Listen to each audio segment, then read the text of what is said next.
Coucou tout le monde, je vous reprends ce matin, c'est mon jour de congé aujourd'hui, c'est pour ça que ma tenue est plus adaptée au magasin, mais c'est pour la cuisine, ça ira bien.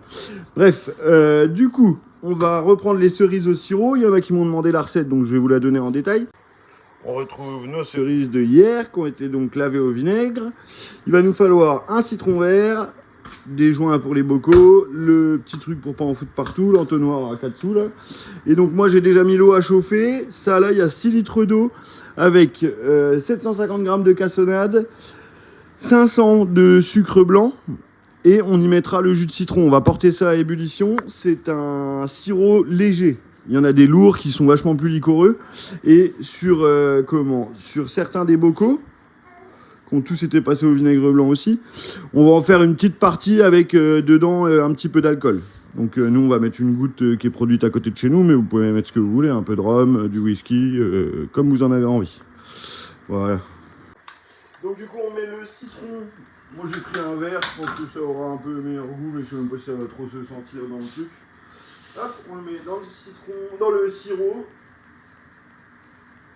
Donc je répète, hein, pour 6 litres d'eau, 750 de cassonade, 350 de sucre, et on met ça à bouillir. Moi j'arrête juste un peu avant l'ébullition. Mais... Hop, voilà, et là après, on va se mettre ça dans les cerises. Donc là on a eu une petite coupure, mais c'est la gnôle qui est produite donc à côté de chez nous, qu'on met dans le fond des bocaux là. Faut en mettre un petit peu, moi je mets 1 ou 2 cm et c'est largement assez. Faut pas non plus que ce soit que de l'alcool, hein, sinon c'est une autre recette. C'est les fruits à la gnôle ce coup-ci.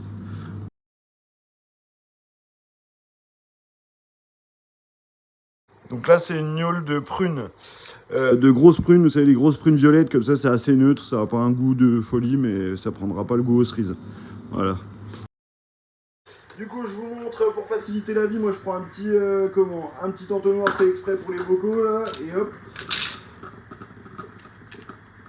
Donc, faut en mettre jusqu'au trait. Faut pas qu'il y en ait trop non plus parce que sinon, elles sont hors du liquide et après ça pourrit dans le bocal. Hop, on fait juste un grand avec l'agneau là après, puis c'est bon.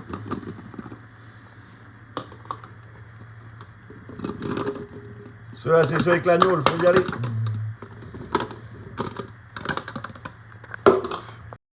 Voilà le résultat final, vous voyez on les remplit presque jusqu'en haut mais pas jusqu'en haut. Ceux qui sont fermés c'est ceux avec l'alcool, les autres c'est là, voilà, et on va leur verser le sirop qui est là, qui est prêt. Et bien sûr les joints à stériliser. Voilà, je vous refais une petite deuxième vidéo.